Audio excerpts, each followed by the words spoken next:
de la noche, hora de Costa Rica. Es totalmente gratuito y está siendo coordinado por la doctora Rebeca Campos Sánchez y la doctora Gabriela Chavarría, ambas de la Universidad de Costa Rica. Como les indiqué, el evento es organizado por el Ministerio de Salud y el Consejo Técnico de Informática. Por acá están todos los colaboradores o los miembros que pertenecen a dicho consejo.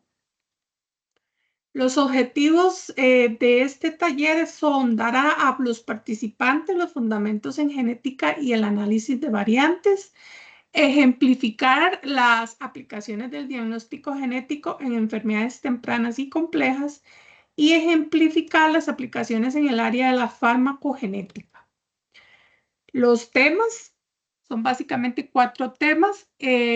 Iniciamos este primer tema, lo que es la introducción a los conceptos de genética y variantes, y esta sesión será impartida por el doctor Alejandro Leal, el cual posteriormente vamos a presentar.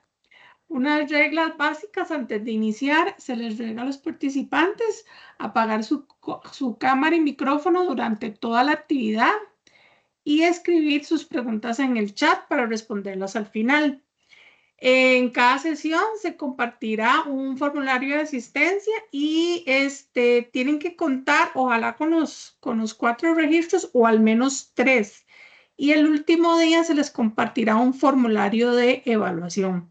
Por acá les va a quedar en el chat lo que son las redes sociales del consejo, tanto el canal de YouTube, donde se van a subir posteriormente las charlas impartidas, y nuestra página de Facebook.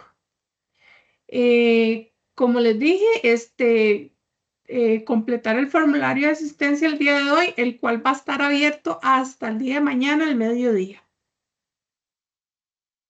Y sin más preámbulo, perdón, voy a dejar de compartir.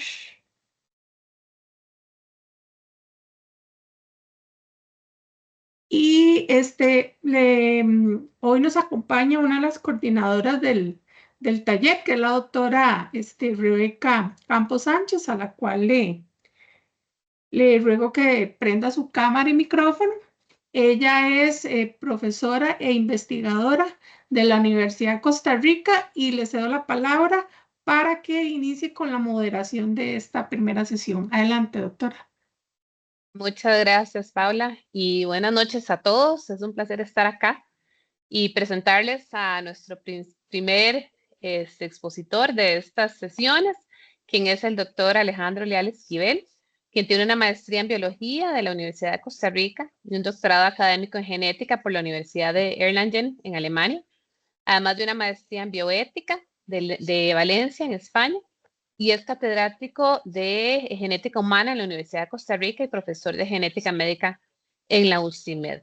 Con esto le damos la bienvenida al doctor Alejandro para que empiece a compartir. Si tienen preguntas, el doctor Alejandro dijo que también si querían levantaban la manita y él les daba el pase para ir haciendo preguntas conforme vamos progresando, o si gustan también las pueden escribir en el chat. Y muchísimas gracias. Gracias, Rebeca. Buenas noches a todos y todas. Espero que me estén escuchando bien. Es un placer para mí estar esta noche con ustedes y compartir el tema de los fundamentos de las variantes genéticas que hay. Y como acaba de apuntar Rebeca, creo que si las dejamos tal vez al final, las preguntas pueden perder su contexto. Entonces, vamos a, si les parece, a irlas haciendo sobre el camino, y así tal vez podamos comprender todos más a mayor profundidad el tema del día de hoy. Voy a compartir la presentación.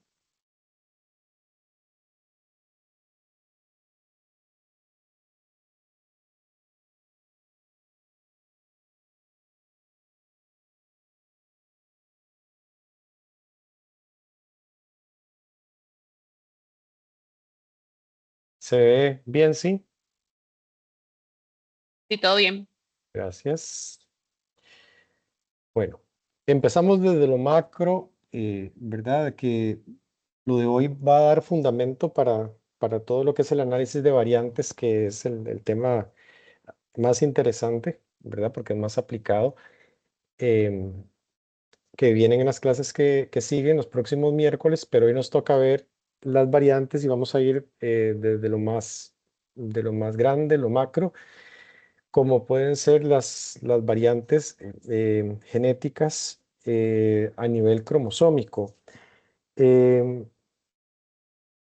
Nosotros vamos a hablar acá sobre todo con el concepto de variante, ¿verdad? Porque muchas veces se habla del concepto de mutación, pero mutación tiene ya una connotación peyorativa y hay variantes genéticas que son neutras, hay otras variantes genéticas que son patogénicas y hay variantes genéticas que son beneficiosas desde el punto de vista evolutivo. Sabemos que la variación es el motor de la evolución, la materia prima de la evolución.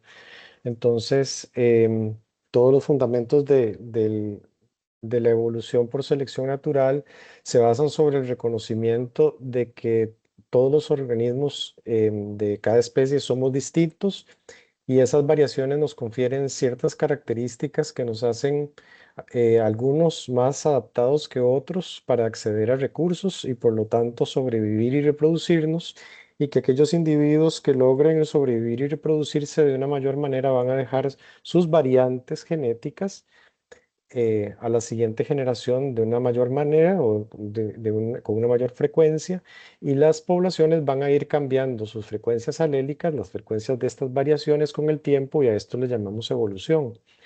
Entonces, las variantes, cuando hablamos de variante, tienen ya un significado, una connotación neutra. No estamos diciendo que son beneficiosas, que son neutras o que son patogénicas o que pueden causar una enfermedad. Por supuesto que luego nos vamos a ir decantando en el curso hacia analizar variantes que pueden ser patogénicas y que causan enfermedades. Pero primeramente vamos a referirnos al término así en general, variante. Una mutación genómica, aquí viene contradiciéndome lo que acabo de decir, ¿verdad? Pero es que realmente es el término que se usa porque efectivamente a nivel genómico y en humanos esto siempre causa una enfermedad o un síndrome, como es en el caso de cuando hay un cromosoma supernumerario, es decir, estamos frente a una trisomía, por ejemplo, em, que es una variante provocada por una segregación cromosómica errónea. Estamos hablando en meiosis, cuando hay una segregación anormal en alguno de los gametos, y entonces van a quedar por ejemplo, en este caso concreto del ejemplo, en uno de los gametos quedan dos cromosomas número 13, el otro gameto trae un solo cromosoma 13 como es normal, y a la hora de unirse ambos gametos quedan presentes tres y se originaría un individuo con una trisomía 13. Este individuo presenta entonces una variación genómica que le llamamos una aneuploidía. Aneuploidía significa un número anormal de cromosomas, que es lo que tendría presente este individuo con esta trisomía 13.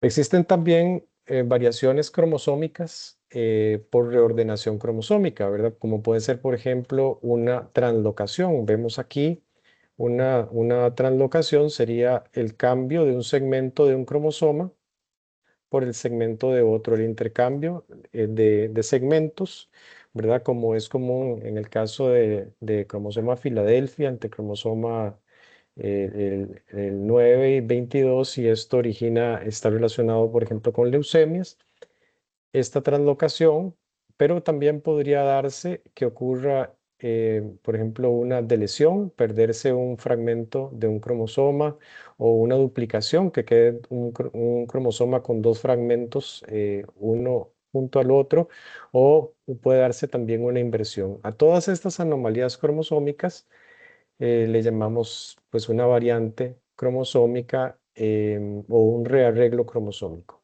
Y finalmente, hablamos de mutaciones génicas o variantes génicas cuando nos referimos al nivel de par de bases. Sin embargo, esto es una clasificación muy, muy general, porque en realidad cuando nos vamos ya a nivel de secuencia, hay muchos otros tipos de variantes que constituyen nuestro genoma. Nuestro genoma está constituido por 3.1 mil millones de pares de bases y esa cantidad de pares de bases, en realidad la secuencia que codifica por alguna proteína, la secuencia codificante es solamente el 2% de toda esa cantidad de nucleótidos que tenemos.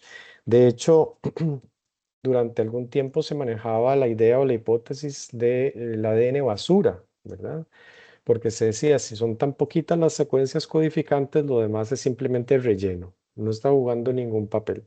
Y la verdad es que mientras más se estudia el genoma, menos basura es.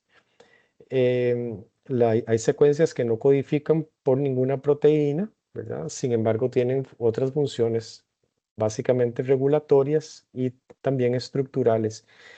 Y entonces todo eso constituye nuestro genoma y ciertamente hay algunos sitios que son más peligrosos o que van a tener, digamos, mayor presión de selección, es decir, que van a influir más en el fenotipo, como son las regiones codificantes o cuando son regiones reguladoras muy importantes, es ahí más delicado o va a tener más importancia si ocurre una variante. Pero en realidad, en nuestro genoma tan amplio, hay sitios en donde ocurren ciertas variantes y esas no van a tener tanto peso porque no van a afectar tanto el fenotipo, ¿verdad? Sin embargo, como decía, todo el genoma va a ser importante. ¿Cuáles son las variantes que están presentes en nuestro genoma? En esta tabla las vamos a resumir y de ellas vamos a ir hablando a lo largo de la clase.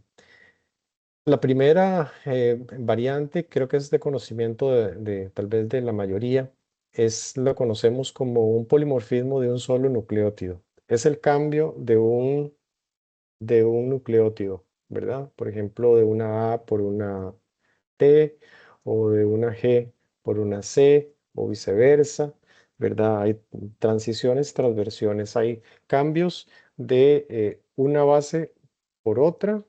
Estas mutaciones o variaciones, estas variantes se pueden producir por errores de la polimerasa o por radiación ultravioleta, rayos cósmicos o por radicales libres, ¿verdad? Que produce nuestro propio organismo o por sustancias tóxicas. Todo esto puede reaccionar contra el ADN y provocar cambios que si no si no son adecuadamente reparados, y afortunadamente tenemos toda una maquinaria de reparación cuando hay una ruptura de banda simple, cuando hay ruptura de banda doble, cuando un nucleótido no calza con otro, ¿verdad? Tenemos toda una maquinaria de detección y de reparación, ¿verdad? Pero cuando estas variantes se fijan, decimos que se fija una variante o una mutación.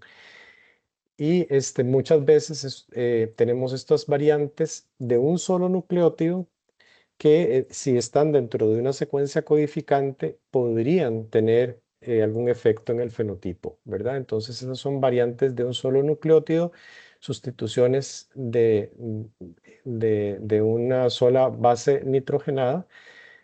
El siguiente nivel serían lo que conocemos como indels, ¿verdad? Que son inserciones o deleciones pequeñas.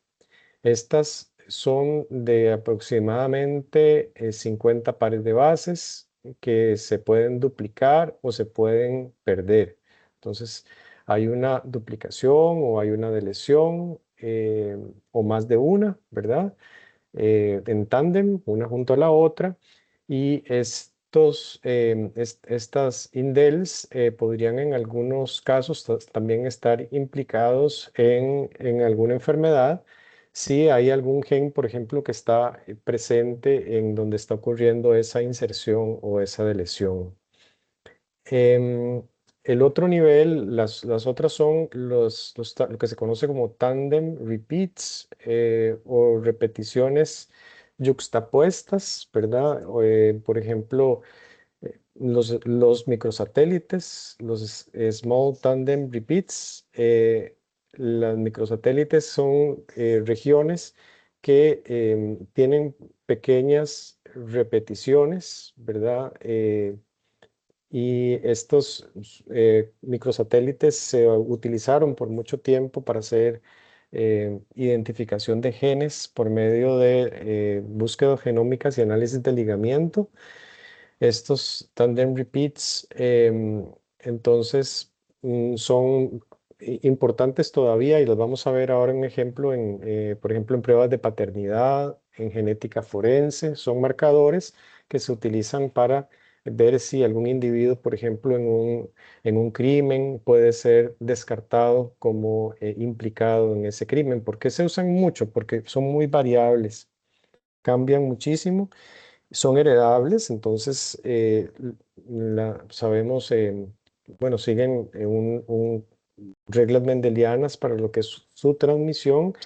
Y si, por ejemplo, por decir algo, nuestra madre tiene el alelo 9 y el 5 y nuestro padre el 8 y el 3, entonces nosotros vamos a recibir, por ejemplo, el 9 y el 3, un alelo de nuestro padre y otro de nuestra madre, con un número de repeticiones de estos fragmentos en tándem. Ahorita vamos a profundizar en estos microsatélites y como sabemos dónde están localizadas, por eso los llamamos marcadores y son útiles entonces para hacer búsquedas genéticas, entre otras aplicaciones. También se han visto que si se presentan, por ejemplo, en tumores, estas repeticiones en tándem se muestran que se amplifican en un mismo individuo o que se reducen en un tumor.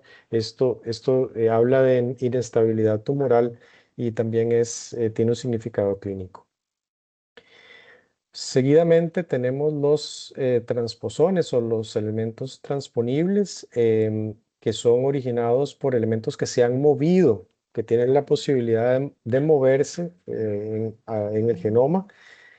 Esto no es que se están moviendo todo el tiempo, ¿verdad? No es como que ahí están los transposones cambiando en nuestras células todo el tiempo, sino que a lo largo del proceso evolutivo ellos han cambiado, se han movido, digamos, ha ocurrido, por ejemplo, transcripción, retrotranscripción e inserción en algunos sitios específicos distintos en el genoma. Y entonces hay diferentes tipos de transposón que nos constituyen, que han sido importantes en nuestra historia evolutiva. Y finalmente, lo que conocemos como CNVs o Copy Number Variations, que son duplicaciones o pérdidas de más o menos 1 kilobase o más, ¿verdad? Entonces son ya variaciones más grandes. Estamos hablando de 1000 bases nucleotídicas o más, y que también, si están en el contexto donde ocurren, donde está un gen, podrían ser importantes también a nivel fenotípico. Quisiera ver si hasta aquí hay alguna pregunta. Yo voy a profundizar sobre estos diferentes tipos y voy a poner algunos ejemplos, pero si hasta el momento hay alguna duda o alguna pregunta, con mucho gusto la podemos abordar. Ok.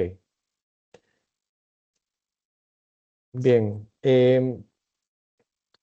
Hace un rato hablé de los microsatélites o las pequeñas repeticiones en tándem. Veamos que, por ejemplo, aquí está un papá, una mamá y aquí están dos hijos. Entonces hay repeticiones en este cromosoma, están repeticiones AC, AC, AC, AC, AC muchas veces. En este cromosoma, este alelo repite 10 veces una AC, este otro 18. En la mamá, 26 y 14 repeticiones de esa AC. Como dije antes, esos marcadores, esos alelos se heredan mendelianamente. Entonces, por ejemplo, viene uno del papá y uno de la mamá en cada caso, ¿verdad? Y si nosotros amplificamos por PCR, aquí tenemos el primer número 1 y el primer número 2, si amplificamos por PCR ese marcador y lo cargamos en un gel de electroforesis que va a separar por tamaño las bandas, entonces veríamos que los alelos estos que tienen 10 y 18 repeticiones, lo veríamos así, 10 y 18. Y este 10 y 14, 10 y 14. Y este 18 y 26, y este 14 y 26. Y entonces veríamos que evidentemente ninguno de estos papás puede ser excluido como progenitor de estos hijos, porque siempre hay una banda para cada uno de los marcadores que corresponde con los hijos. Cuando se utilizan estos marcadores para excluir paternidad, entonces se utilizan un número ya mayor de marcadores, y ya cuando estamos hablando de muchos marcadores que son bastante polimórficos en la población, es muy poco probable de que todos estos marcadores no sean informativos. Siempre van a ser informativos y van a decir, este progenitor puede ser excluido, este no, o este individuo puede ser excluido del sitio del crimen y este no, cuando se corre un gel con ADN de los implicados en el caso, ¿verdad? Entonces, lo vamos a ver aquí también. En este caso, podemos hacer un PCR y aquí hay 7 repeticiones cortas, ¿verdad? Por ejemplo, puede ser CA, CA, o GCC o ATG, ¿verdad? Y esto con un PCR las podemos amplificar y van a ser heredables en la descendencia como apunté antes. Así se ven las bandas en una electroforesis. Y aquí tenemos para ejemplificar cómo estos marcadores se han utilizado, este tipo de marcador, que es uno de los tipos de variante que estamos viendo el día de hoy, se ha utilizado, por ejemplo, por el proyecto Inocencia, para sacar de la cárcel a personas que eran inocentes y estaban condenadas por diferentes crímenes. En los Estados Unidos, este proyecto ha sacado de la cárcel a más de 200 personas, ¿verdad? En este caso, este muchacho, Chris Ochoa, eh, había ocurrido un caso de una violación en un restaurante de pizza en Austin, y él se le había coaccionado psicológicamente para que firmara una declaración de culpabilidad. Entonces entró a la cárcel porque supuestamente él reconoció el hecho y posteriormente, años después, más de una década después, 14 años estuvo en la cárcel, pero luego con el ADN del verdadero, comparando el ADN de este Chris Ochoa con el ADN de una persona que les encontró posteriormente. Así lo compararon con el ADN que se había encontrado en el sitio del crimen, perteneciente al verdadero causante del crimen.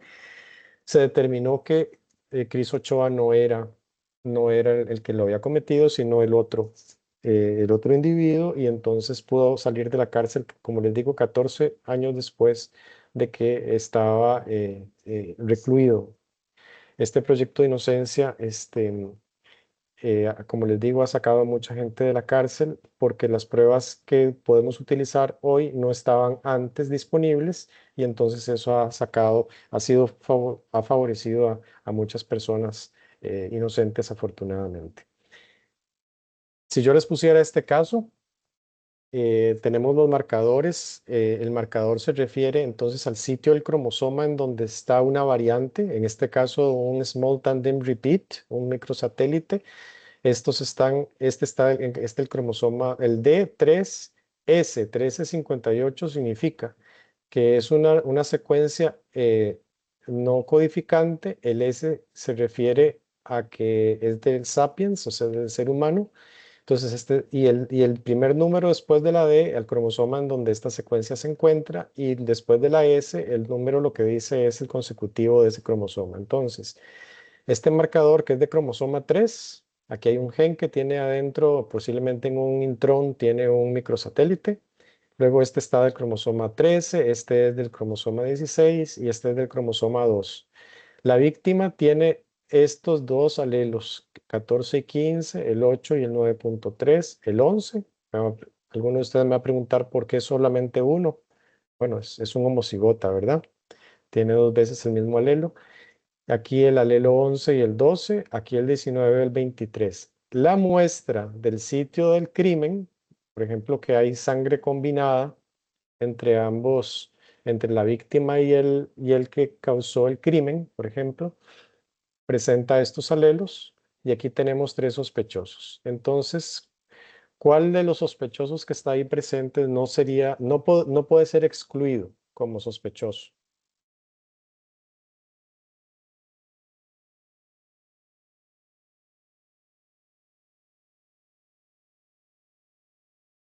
El El tercero. sospechoso 1. El Yo diría 1, que el 3. ajá, gracias. El sospechoso 1, me parece. El 1 puede ser excluido. El 1 puede ser excluido, no, vamos a ver. No. Aquí tenemos, él tiene el alelo 14 y 15. En la muestra aparece el 14 y 15. Aquí en esta no podría ser excluido. Vamos a ver si del siguiente, aquí no podría ser excluido tampoco, porque en la muestra del crimen está presente ese alelo también. Mm. Este marcador no es informativo, ¿verdad? El todos lo 11, tienen. exacto. En este caso, el sospechoso tiene el 8 y el 11.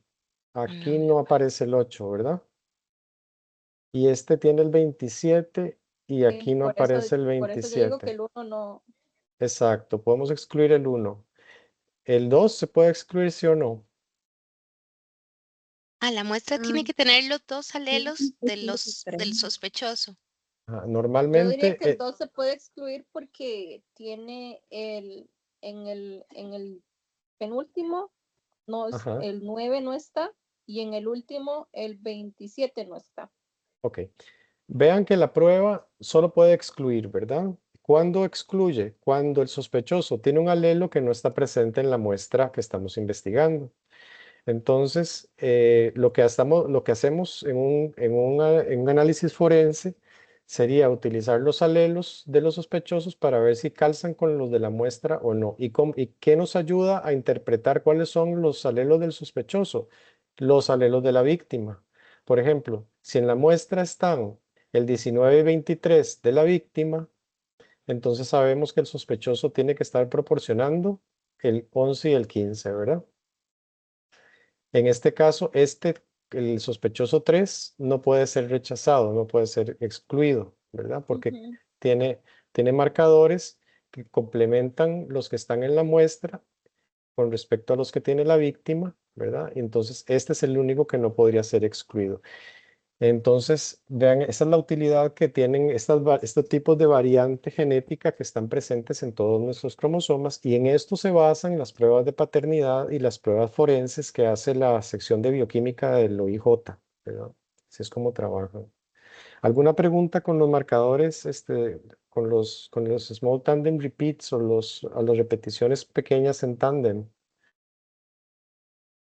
Bueno, seguimos adelante. Sin embargo, estas repeticiones pocas veces, aunque sí hay algunas veces, ahorita lo vamos a ver, que estas repeticiones en tándem pocas veces se implican en enfermedades. A diferencia de lo que estamos viendo ahora en pantalla, que se refiere ya a cuando hay variantes, normalmente polimorfismos de un solo nucleótido, SNPs, ¿verdad? Que son el primer tipo que vimos antes, este de aquí arriba. Esos están muchas veces relacionados con enfermedades, ¿verdad? Entonces tenemos que esos SNPs o Single Nucleotide Polymorphisms pueden causar en diferentes poblaciones diferentes enfermedades, ¿verdad? Y con esta incidencia y con estas frecuencias alélicas y con estas frecuencias de heterocigotos. Entonces ahí sí es muy importante que nosotros las conozcamos y las caractericemos, y es muy común, por ejemplo en Costa Rica pasa mucho, que nosotros identificamos ciertas variantes de un solo nucleótido que están relacionadas con enfermedades. En nuestra población no suelen ser tantas, son un grupo, porque digamos por la homogeneidad de nuestra población, eh, sobre todo cuando hablamos de región en región, se presentan entonces ciertos alelos que son muy frecuentes para causar algún tipo de cáncer o para causar, por ejemplo, fibrosis quística, o para causar anemia falciforme, o para causar un tipo específico de distrofia. Esas variantes son de un solo nucleótido. Y, por ejemplo, en el caso de la neuropatía periférica y hereditaria, que es el área en donde yo más he trabajado, están caracterizadas las variantes que provocan estos cambios proteicos, ¿no? Entonces, son polimorfismos de un solo nucleótido que van a causar un cambio en una proteína, ¿verdad? Entonces, si hay el cambio de un aminoácido por otro provocado por estas variantes de un solo nucleótido, le llamamos que es una mutación missense o una mutación con cambio de sentido, o vamos a decir, en este caso que causan esta enfermedad, vamos a decir que es una variante patogénica asociada a una enfermedad que por cambio de sentido, por ejemplo, de tirosina a serina en el codón 145, provoca una neuropatía periférica hereditaria, ¿verdad? Pero también puede ocurrir que es un cambio de un aminoácido por un codón de terminación, es decir, en ese sitio la proteína se trunca. Entonces se puede hacer es una proteína anormal, más pequeña de lo normal, muchas veces no funcional, esta proteína, ese tipo de mutaciones causadas también por los single nucleotide polymorphisms, muchas veces pueden causar estas mutaciones que se llaman nonsense o que son mutaciones con pérdida de sentido, ¿verdad? Entonces, cuando tenemos cambios de un solo nucleótido, pueden ser, y que están asociadas a enfermedades, muchas veces eso, con cambio de sentido o con pérdida de sentido. Missense mutations, nonsense mutations.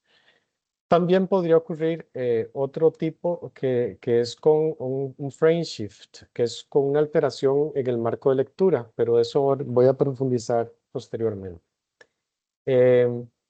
¿Cómo detectamos esos polimorfismos?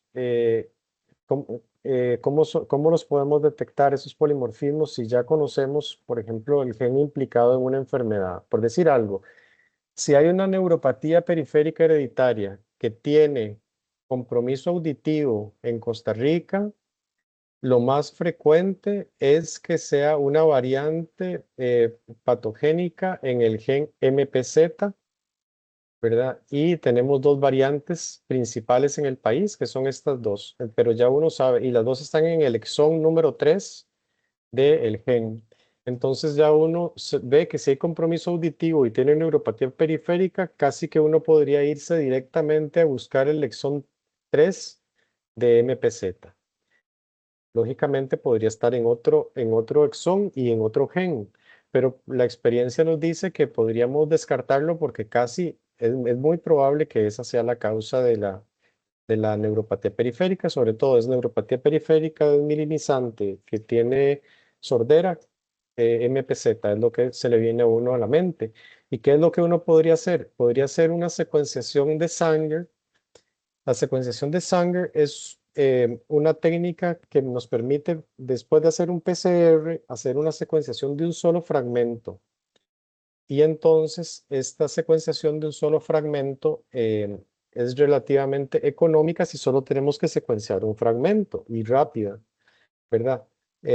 Si solo sospechamos de un solo fragmento implicado, por ejemplo, exón 3 de MPZ, vale la pena hacer una secuenciación de Sanger simplemente para el exón número 3 del gen MPZ.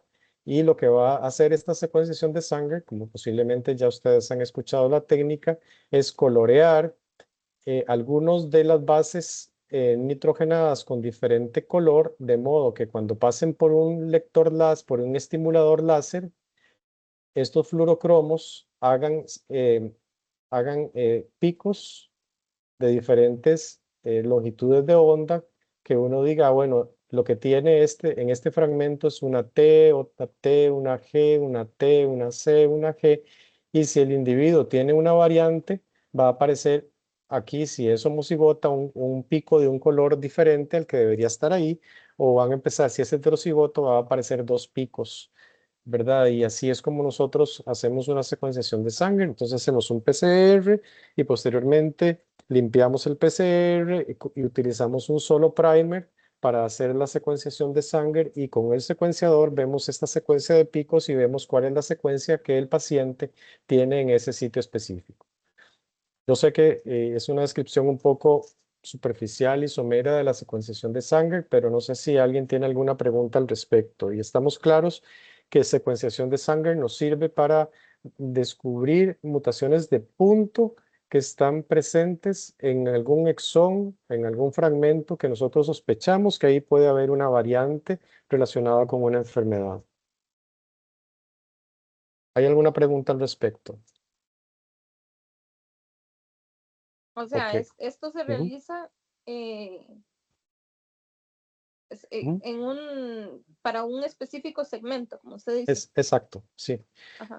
Si, por ejemplo, si yo sospechara que o hay muchos fragmentos que podrían ser, por ejemplo, si hay una retinosis pigmentaria, ¿verdad? Es una ceguera hereditaria.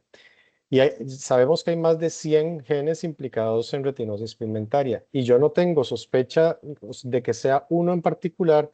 Yo mejor utilizo una prueba que analice todos los genes simultáneamente, ¿verdad? No voy a hacer un sangre ahí. Pero en un caso concreto en que yo tenga sospechas de que la variante está en un sitio específico, porque es un fenotipo muy particular, entonces yo sí podría hacer un Sanger para yo buscar esa variante en un sitio muy particular. El Sanger va a ser más barato que hacer la secuenciación de todos los genes, la parte codificante de todos los genes, que se llama un exoma. Va a ser una técnica que me va a permitir llegar muy rápido a un resultado. En un día podría llegar yo a un resultado, ¿verdad? En pocas horas, y es costo económico, pero Con el que no me acaba de dar, serviría si hay muchos genes que son sospechosos. ¿Perdón? como el ejemplo que usted nos acaba de dar, donde usted sospecha que era MPZ. Exactamente.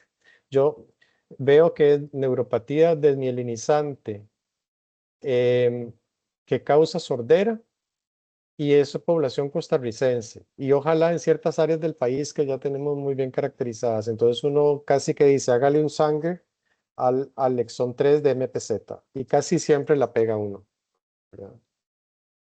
Pero esa situación ideal, en donde hay una relación fenotipo-genotipo tan clara, no es tan frecuente. Entonces, la mayoría de las veces uno no sabe y uno tiene que buscar una técnica más global, de las cuales vamos a hablar ahora después. ¿Y cuánto tiempo dura en esta prueba, en dar Ah, los bueno, resultados? si uno hace un PCR, digamos, extrae del sangre del paciente o saliva, hace un PCR, limpieza PCR, hace reacción de secuenciación, limpieza la reacción de secuenciación y corre el sangre, digamos que es de un día para otro, podría tener ya el resultado. Sí, es bastante efectivo. Ajá. Y relativamente barato. Y hay muchos secuenciadores que hacen eso en el país. Tenemos en la UCR, en la Caja, en la Universidad Nacional, en muchas partes hay secuenciadores de sangre. Bueno, ahora bien, si nosotros, Doctor, sí, disculpe, por favor. ¿a qué se refiere cuando dice limpieza de la PCR o de la secuenciación? Ok, gracias. Voy a hacerlo rápido para no, algún día con mucho gusto a lo mejor podemos profundizar en las diferentes técnicas de secuenciación que hay, pero aquí es que si, por ejemplo, yo hago una reacción de PCR, yo ya tengo el fragmento amplificado, pero si yo no lo limpio antes de hacer la reacción de secuenciación, voy a tener ahí muchos primers metidos y mucho material que me va a estorbar en la reacción de secuenciación. Entonces, por eso las reacciones deben ser limpiadas después de haberse efectuado. Ujú. Ok, aquí tenemos entonces, por ejemplo, si viene un paciente y que no tiene este caso que yo acabo de mencionar, que es una, una variante por el fenotipo, que yo puedo decir rápidamente, es ese gen, sino que me vienen, por ejemplo, con una neuropatía periférica de tipo axonal, es decir, una neuropatía periférica que lo que está dañado es la neurona y no la capa de mielina y no tengo datos adicionales. Toda la sintomatología de todos esos pacientes es muy parecida. Entonces yo no sé por dónde entrarle. Si yo voy a secuenciar por Sanger todos los fragmentos de todos los genes, todos los exones de todos los genes, me va a dar toda una vida secuenciando eso. Imagínense que el promedio de exones que tiene un gen es de 8.9. Es decir, son 9 exones por cada gen.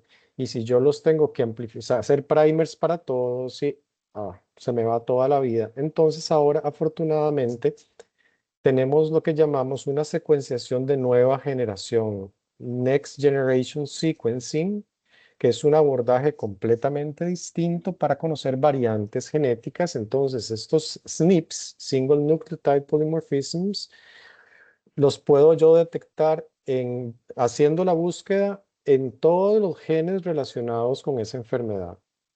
¿Y cómo hago yo el abordaje de todos esos genes simultáneamente? Como decía, por un whole exome sequencing o secuenciación de nueva generación para secuenciar el exoma.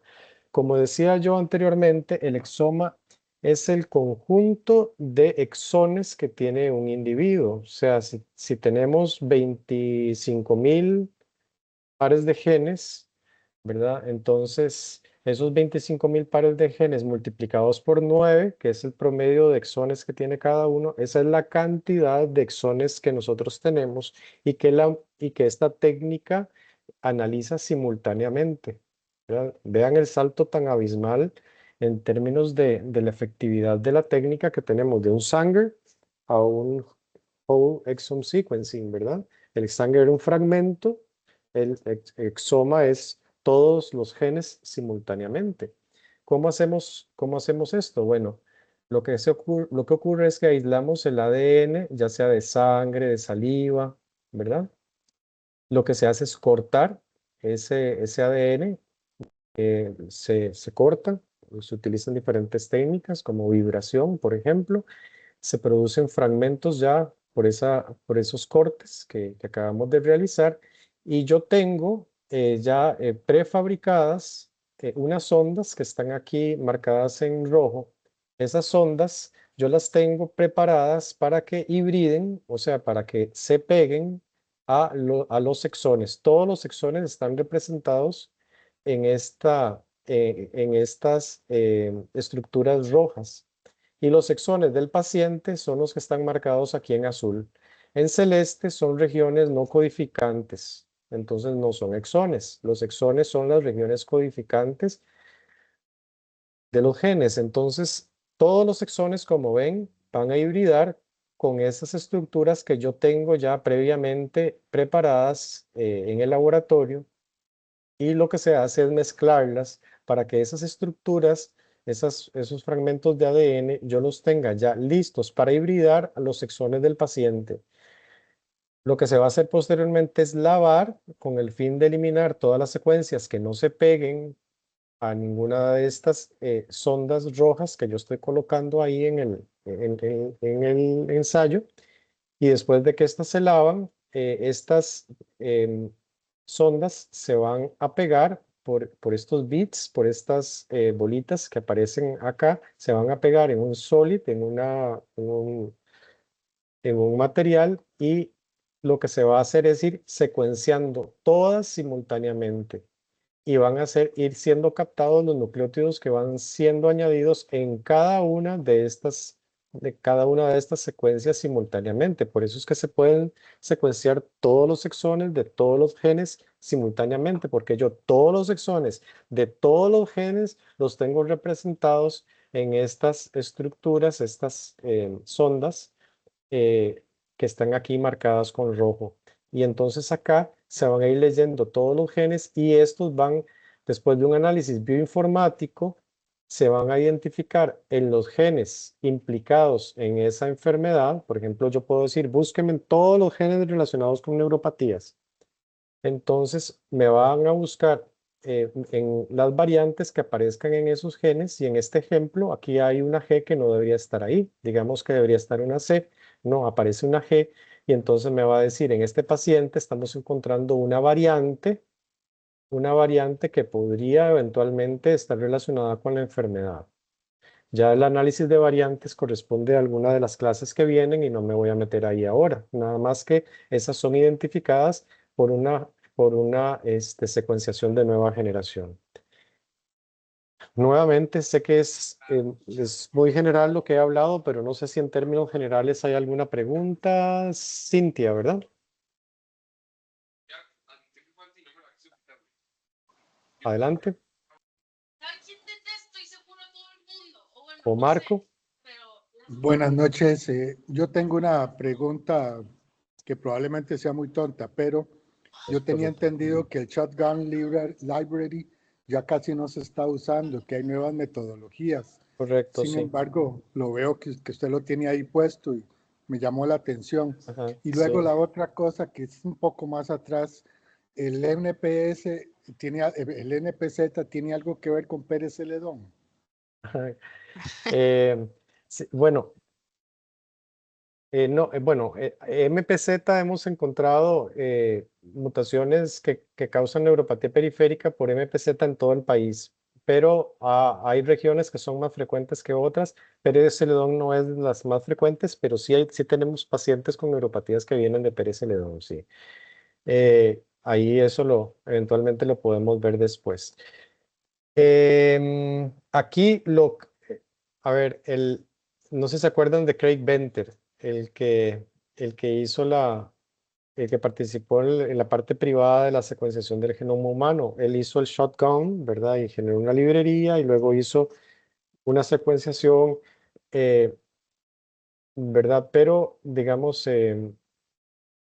no es que nosotros hagamos exactamente el trabajo que hizo Craig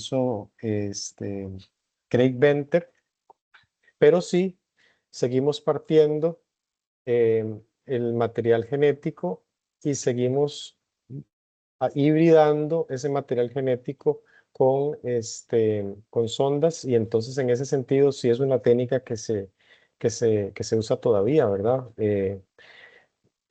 Por supuesto que el genoma, el tiempo, el proyecto de genoma humano, el tiempo que se ocupó y el modo en que se hacían las librerías y demás, todo eso es distinto, pero en el fondo partir el ADN, hibridarlo, seleccionarlo, lavarlo y secuenciarlo, eso sí se sigue usando en esta metodología.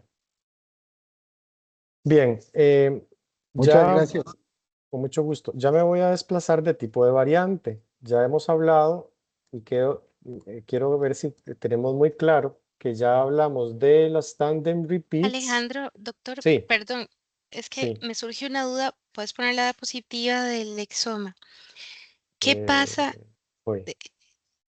de la secuenciación esta que estábamos viendo? Porque, bueno, ahí Esta. ahí las librerías son muy importantes y ahí estás secuenciando todo el exoma. Entonces vos decís que pueden haber muchas variantes que no necesariamente tengan ninguna consecuencia clínica ni patogénica. Ajá, ajá. Entonces puede ser que nosotros en una secuenciación de esas encontremos un montón de variantes y cómo sé yo cuáles son las variantes que están más implicadas con los síntomas de la enfermedad y cuáles son otras que no tienen, digamos, ningún significado clínico. Hay un Perfecto. paso Ajá. más allá después de la Sí. secuenciación. Excelente tu pregunta, Adriana. El asunto es que yo no me voy a meter mucho ahí porque las próximas 3 clases profundizan en clasificar bien las variantes y entender cuándo es una variante que le tenemos que dar importancia y cuándo no. Pero para respondértelo así a grosso modo, hay diferentes análisis que se realizan, algunos automáticos, para darle un peso a estas variantes. Digamos, la computadora va a decir, bueno, ¿cuáles genes quiere que le analice? Entonces solamente va a analizar los genes que yo le diga, porque si le digo que todos, me van a aparecer 9000 variantes y voy a estar todo confundido, Ujú. ¿verdad? Entonces voy a decir cuáles genes que son los que están implicados en estas enfermedades. Y ahí, de las variantes que aparecen, las van a clasificar en patogénica, probablemente patogénica, de significado clínico incierto, probablemente benigna y benigna. Me las va a clasificar en esas categorías, tomando en cuenta el tipo de variante que es, tomando en cuenta la evidencia clínica que hay, tomando en cuenta la frecuencia del alelo en la población. Y, por ejemplo, si hay en otras partes del mundo o en la población en donde yo trabajo, ya hay personas que están enfermas por la misma enfermedad y tienen esa variante, esa se encuentra en una base de datos que se llama ClinVar.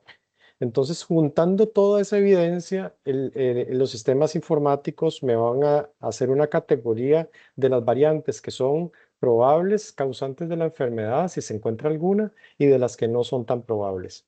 Pero eso te prometo que se va a profundizar en las próximas clases. Ok, y mi segunda pregunta era, ¿esas librerías deberían de estar hechas, las librerías de las sondas, o no sé si es que no estoy entendiendo, porque yo nada que ver con genética, pero las librerías de las sondas deberían de estar hechas con la población de donde viene mi paciente, idealmente? Ajá. Ok, esto No. que se hace acá, esta librería es solo para el ensayo, ¿verdad? No es que yo voy a fabricar una librería y la voy a almacenar en algún lugar. Ujú. Digamos, esto, digamos, un biobanco de ese tipo normalmente no se hace. Lo que se hace es que se hace una librería momentánea, nada más en el ensayo, para hacer este experimento. Y después esa muestra normalmente se descarta si el paciente no ha dado permiso de utilizarla en otros experimentos. Y nada más lo que cuenta es los resultados de las variantes que se encontraron y esas sí se guardan en diferentes bases de datos, ya los datos in silico, las variantes, pero esta librería primera no, solamente los datos in silico que se producen del exoma sí Ok, se guardan. Ujú. ok. Bueno, Ok, gracias. gracias. No sé si hay alguien más. Bueno, seguimos adelante. Voy a pasar con otro tipo de variante.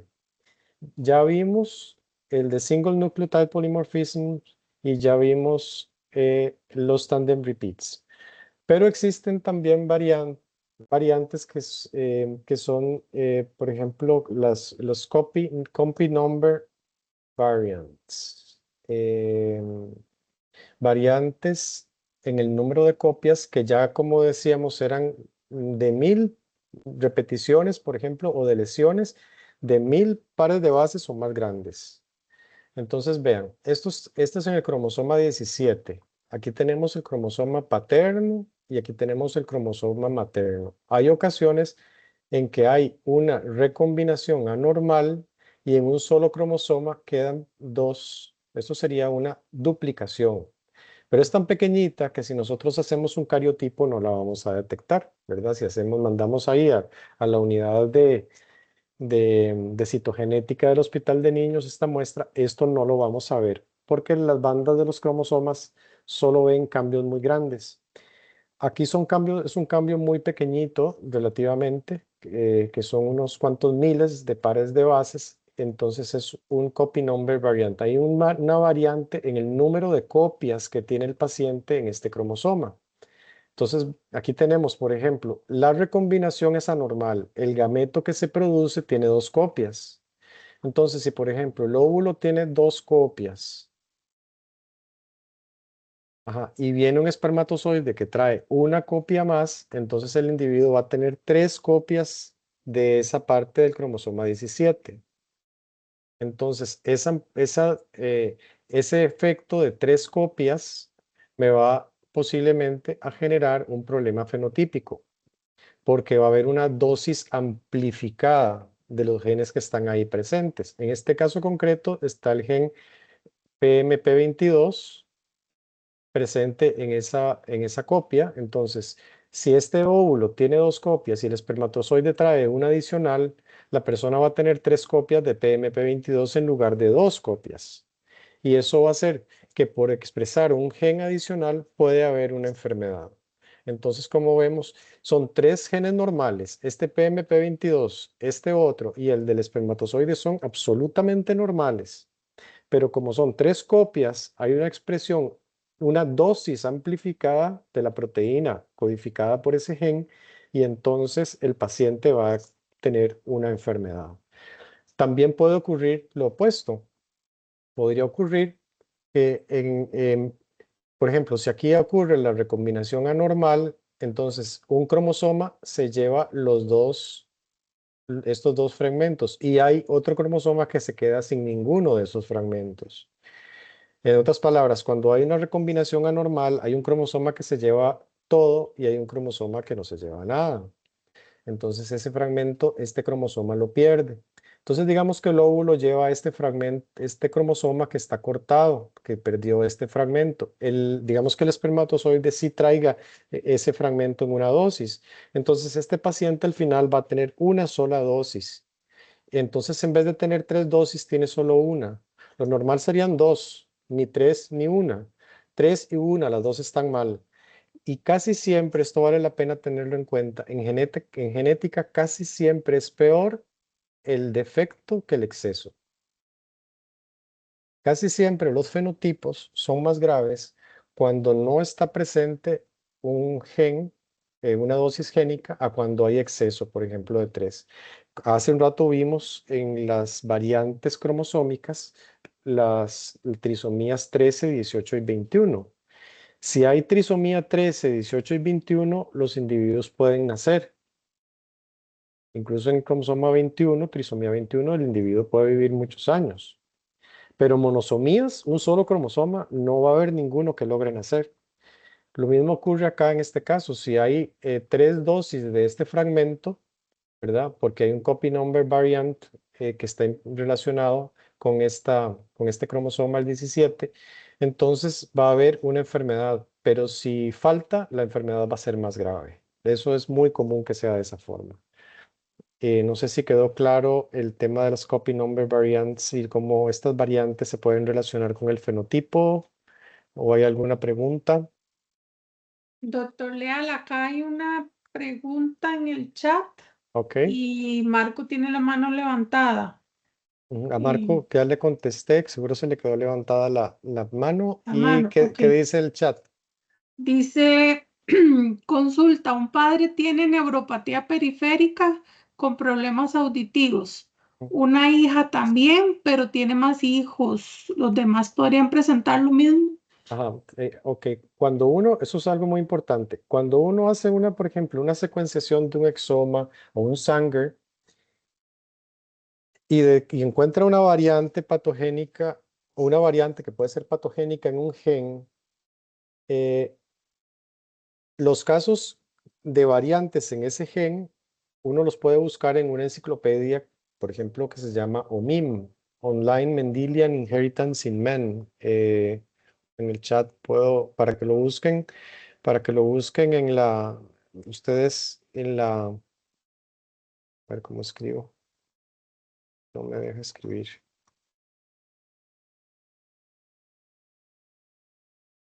No puedo escribir en el chat, bueno, no sé por qué. OMIM, así, O-M-I-M, lo ponen en Google, si quieren háganlo ahora, ponen en Google OMIM y ahí van a encontrar, esa es la enciclopedia, lo que se conocía como el McKusick antes, es la enciclopedia de todas las enfermedades que tienen algún componente genético que ha sido identificado, están ahí. Entonces usted pone, por ejemplo, en OMIM, pone MPZ, ¿verdad? Que es el gen relacionado con neuropatía periférica que les hablé hace un rato. Entonces se van a dar cuenta que ahí dice MPZ relacionado con enfermedad de Charcot-Marie-Tooth, que está en el cromosoma 1, brazo largo, y que tiene herencia autosómica dominante. Eso es muy importante. Entonces en OMIM viene cuál es el modo de herencia que se relaciona con variantes en ese gen. Entonces, si el papá está afectado y el hijo está afectado, ya con que el papá esté afectado, los hijos van a tener cada uno de los hijos va a tener un 50% de posibilidades de heredar la variante patogénica porque es una forma dominante.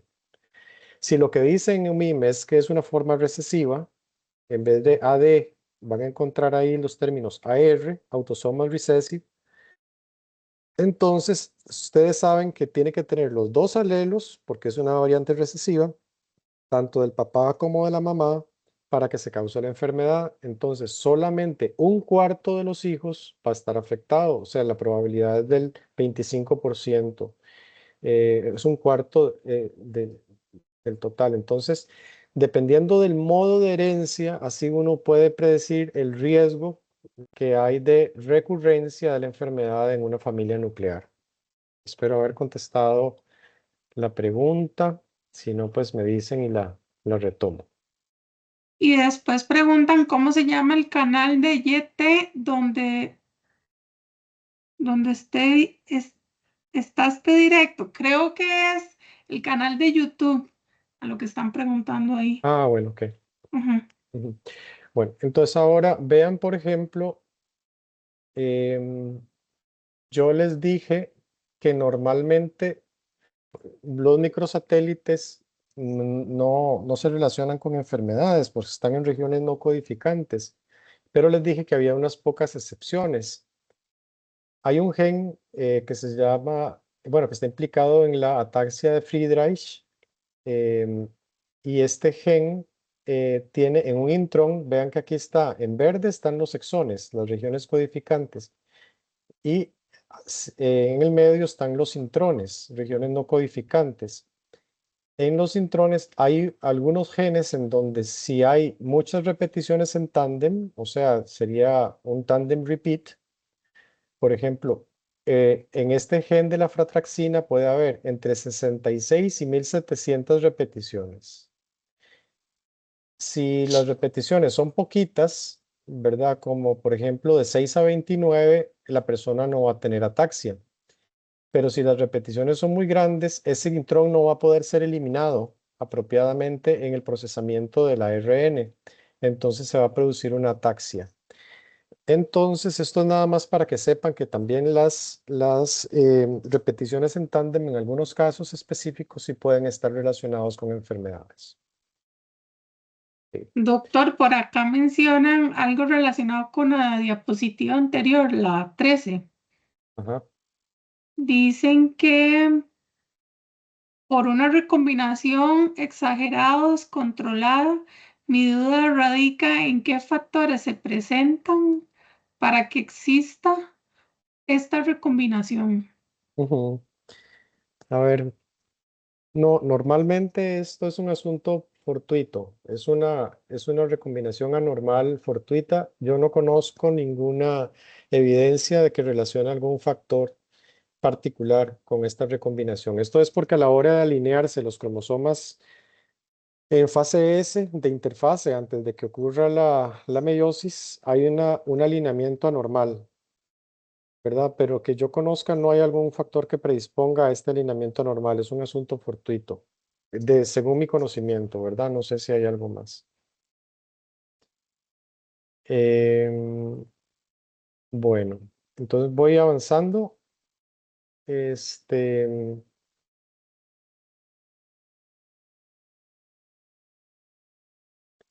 cuando ya les hablé bastante de los SNPs o polimorfismos de un solo nucleótido, ¿verdad? Entonces aquí tenemos que Eh, Ajá, una pregunta. sí. Cuando entonces yo estoy sospechando una ataxia de Friedrich, porque digamos por, por Ujú, varias, fenotipo. sí, entonces no puedo hacer un exoma porque eso está en un intrón. Ajá, Tampoco puedo hacer un Sanger. Ahí ajá, entonces, ¿cuál prueba tengo que indicar?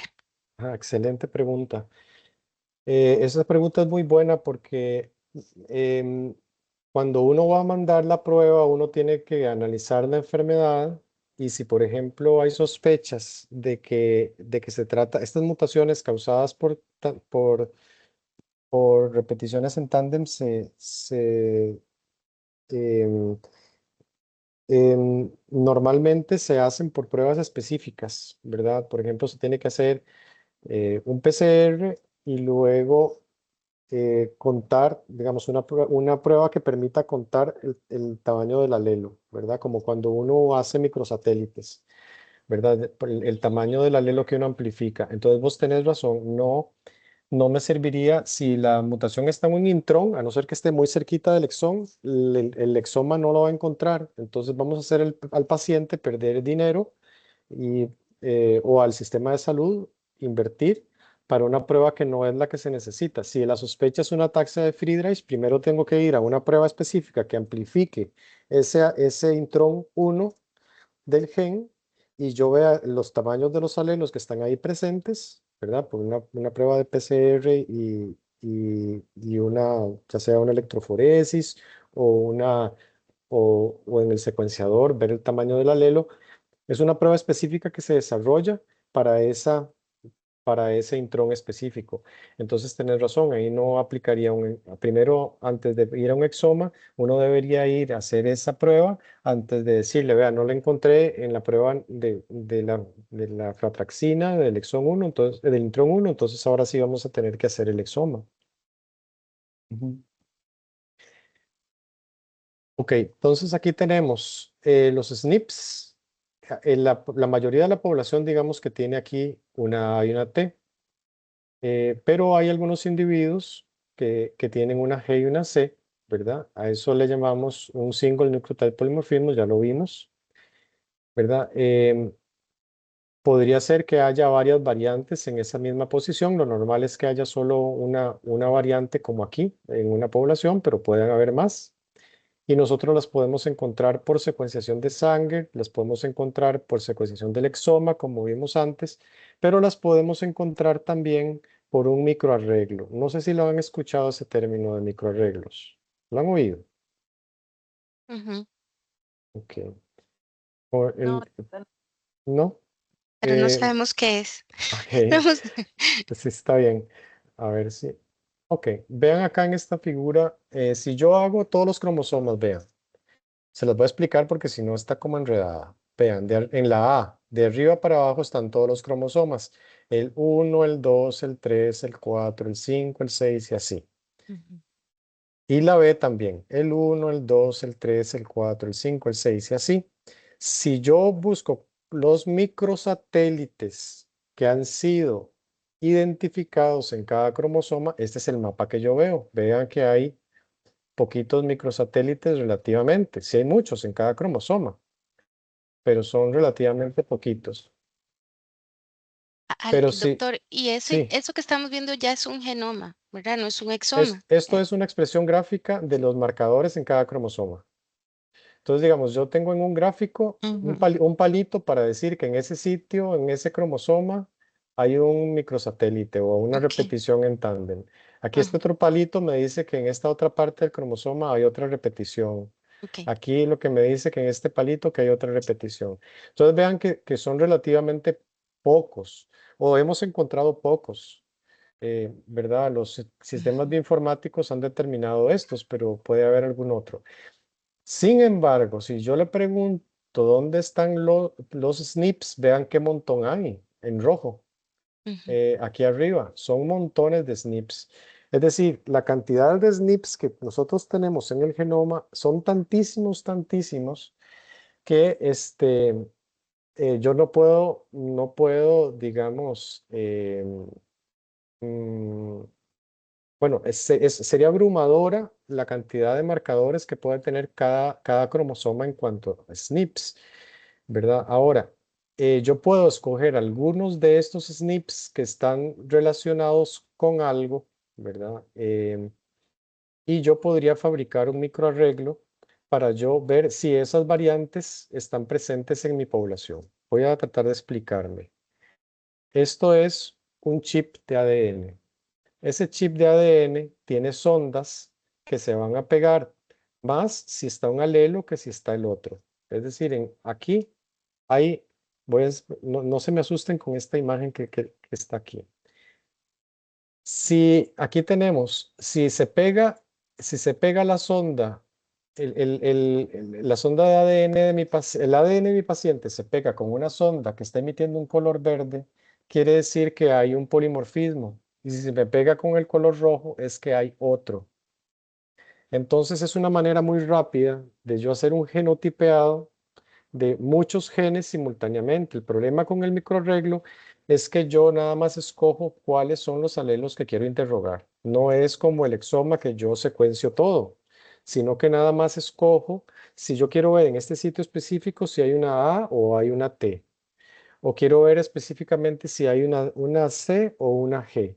Y entonces yo puedo hacer un microarreglo para buscar específicamente si esos cuáles son los polimorfismos que tienen los pacientes. Estos microarreglos son muy utilizados para hacer estudios poblacionales que se llaman GWAS, Genome Wide Association Studies.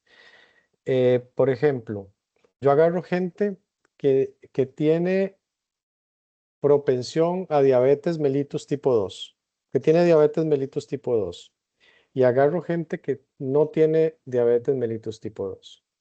Y pregunto a diferentes alelos que yo tenía previamente identificados para ver cuál alelo tienen. Si tienen en cada una de las regiones, si tienen, por ejemplo, una A o una T, una C o una G, y los interrogo simultáneamente. Y por medio de un chip de ADN, yo llego al resultado rapidísimo. Por eso se usan, porque es barato, es rápido, y yo puedo identificar por medio de un chip como este, pegar el ADN del paciente en este chip y por medio de la computadora leerlo así y darme cuenta qué tiene en esos sitios específicos que yo estoy interrogando el paciente que yo tengo. Y entonces puedo yo, por ejemplo, generar este tipo de datos. Puedo yo darme cuenta de 500,000 de SNPs que interrogué. Puedo darme cuenta que están relacionados con cáncer de próstata 20,000. Y puedo hacer estudios sucesivos para confirmar cuáles están asociados hasta llegar a poquitos SNPs que están asociados al cáncer de próstata en estudios recurrentes. De esa manera se hacen lo que se llaman GWAS. Yo sé que no estoy explicando con mucho detalle y no se preocupen si no entienden digamos, a cabalidad o a profundidad suficiente porque no tengo el tiempo como de profundizar en lo que es un microarreglo. Nada más quiero que se entienda el concepto general de que existe la posibilidad de interrogar para diferentes alelos que yo escojo para diferentes sitios en el genoma que yo quiero interrogar, a ver cuál alelo tienen en cada uno de esos sitios. Y poder hacer análisis de asociación, a ver si en este caso, por ejemplo, el cáncer de próstata se asocia con la presencia de un alelo y no de otro, ¿verdad? Son estudios de asociación, se hacen correlaciones entre la presencia de un alelo en diferentes partes del genoma, ¿verdad? Este, y a eso se refieren, cuando ustedes vean el GWAS, se refieren a esto. No sé si... Doctor, perdón. sí, Entonces, la diferencia, porque esta, al igual que el sangre, estudia segmentos específicos, ajá, ¿verdad? sí, Entonces, con el sangre lo que estudiamos es SNVs ajá, y acá son también. polimorfismos, es lo mismo. Sí, Entonces, sí. pero lo que ocurre en el Sanger, tenemos la ventaja de que si nosotros secuenciamos todo un fragmento, podemos conocer, por ejemplo, si el fragmento es de 500 pares de bases, puedo yo ver qué tienen esos 500 pares de bases. En cambio, aquí yo solo puedo interrogar un nucleótido en cada fragmento. Yo Oh, nada ujú, más estoy... depende de la sonda que Ajá, usted meta. Ok. exacto. Voy a correr un video de 3 minutos para creo que lo pueda aclarar un poquito más. Está en inglés, pero cualquier cosa después lo aclaramos. Vamos a ver si corre bien. ¿Lo pueden ver bien, el anuncio? Eh, Sí, correcto. Ahorita, Mi ahorita no estoy viendo cuadrelo de la, ADN. solo veo la presentación. ¿No la ven? ¿No se puede ver? la presentación, La presentación es lo que se ve. El video no está corriendo. No está corriendo el video. Ujú. Vamos a ver cómo hago. Eso debe ser en el compartir, más bien, ¿verdad? Bueno, Sí, compartir, póngale audio. eh, No, la anterior. compartir, incluir audio y voy a ver si puedo ver ventana. No lo veo.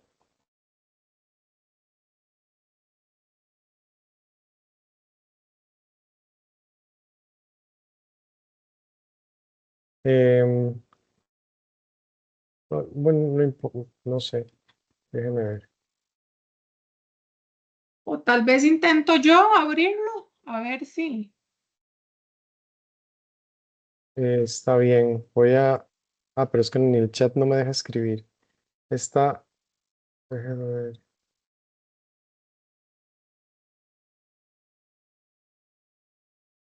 Es esta.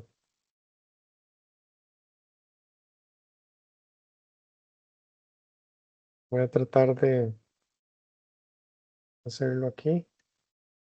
Tal vez sí Disculpen, deja de compartir y vuelve a compartir de nuevo. entonces ahora sí. Supongo que tengo que dejar de compartir la otra entonces, ¿verdad? Bueno, vamos a ver, ventana. Aquí está. Ah, pero no le puse compartir el sonido. Disculpen. Dejar de compartir. Doctor, Sí, ¿le puedo hacer una pregunta mientras tanto? mucho gusto. ¿Por qué para la neuropatía con sordera, Ajá. que yo estoy sospechando de una variante puntual en un gen que es MPZ, no le hago un microarreglo y le hago un SANG? Porque, digamos, como les conté, digamos, por ejemplo, en Costa Rica, en el exón 3 de MPZ, hemos encontrado dos variantes. El microarreglo, digamos, me permitiría preguntar por una. Bueno, podría poner otro en el microarreglo que pregunte por la otra, pero quiero ponerlo como ejemplo en el sentido de que puede haber muchas variantes en un exón, Ujú. ¿verdad? Y el microarreglo solo me permite interrogar una sola variante, un polimorfismo específico. En cambio, la secuenciación de Sanger o la secuenciación de exoma me permite conocer la secuencia de todo el fragmento. Ok, entonces yo pido un microarreglo cuando estoy casi segura de lo que es. Y sí, casi siempre Sí. es cuando se quiere hacer un GWAS, cuando se quiere hacer un análisis de asociación. Por ejemplo, se han encontrado un montón de variantes asociadas a diabetes mellitus tipo 2 o a cáncer de próstata. Ujú. Entonces yo hago un microarreglo con esas variantes y luego agarro una población que tiene cáncer de próstata en otro lugar del mundo y le corro el microarreglo para ver si ahí también encuentro asociación.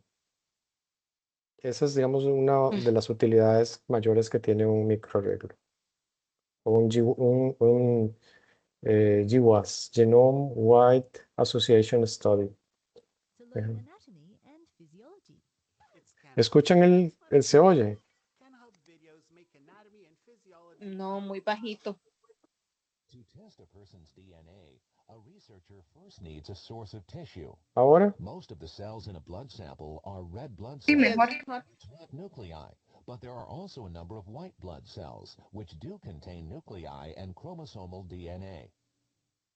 If we could see a particular DNA sequence in these cells, we would identify two copies of the sequence, because the cells are diploid and have inherited one DNA copy from each parent. In the example above, individuals 1 and 3 are homozygous for a particular sequence, while individual 2 is heterozygous for this sequence. Ok, hasta ahí, ¿me escuchan? Sí. Ujú. Ok, lo que va diciendo es que aquí tengo tres individuos. Aquí tengo el ADN total de los tres. Hay un individuo que es en el cromosoma paterno, por decir algo, el número 1, tiene un alelo y el materno tiene el mismo alelo. Este es un homocigoto. En el alelo 3, el individuo 3, tengo en los mismos cromosomas, en el paterno, tengo el otro alelo, digamos el alelo B, y en el otro cromosoma, en el otro cromosoma tengo ese mismo alelo, también es homocigota, pero para el otro alelo. En cambio, el individuo 2 es heterocigoto, tiene un alelo de cada uno de los tipos. Eso es lo que va diciendo hasta el momento. Let's say that the sequences differ by a single nucleotide. In one sequence, a C exists in a particular position, and in the other sequence, the C is replaced by a T. This difference is a single nucleotide polymorphism, or SNP, which is pronounced SNP. Ok, ya eso lo vimos, ¿verdad? Entonces, Ujú. el alelo número 1 hay una C y una G, en cambio en el alelo número 2 es una T y una A, es una variante de un solo nucleótido que está presente en la población. Hay un individuo que es homocigota para una variante, otro individuo que es homocigota para la otra variante y hay un individuo heterocigoto. Before a researcher can identify the SNPs, the DNA must be copied so that the researcher has enough DNA to work with. The sequences are copied using the polymerase chain reaction, or PCR. The researcher can then either sequence the DNA directly or subject the sample to DNA chip analysis. Ok, entonces yo hago PCR porque yo necesito buenas cantidades de ADN para poder hacer los análisis de laboratorio. Entonces hago PCR primero y amplifico la región que quiero amplificar. En el primer individuo se va a analizar, se va a estar presente solo un alelo, en el tercero el otro alelo y en el segundo va a haber una mezcla de ambos. Me acaba de decir acá que yo podría hacer una secuenciación de sangre o podría hacer también una secuenciación de nueva generación para detectar estos alelos, pero también me acaba de decir que yo podría hacer un microarreglo para detectar que este individuo es para esta variante específica que yo conozco previamente y que construyo el microarreglo para interrogar esa variante. Yo puedo construir un microarreglo para ver cuáles individuos son homocigotas para cada uno de los tipos y cuáles son heterocigotos. Here we examine how researchers use DNA chips to identify SNPs. The DNA strands produced by PCR are separated and applied to the DNA chip. These chips are designed so that they have short pieces of DNA permanently affixed to them. The sequences of the short pieces of DNA are complementary to the DNA containing the SNPs.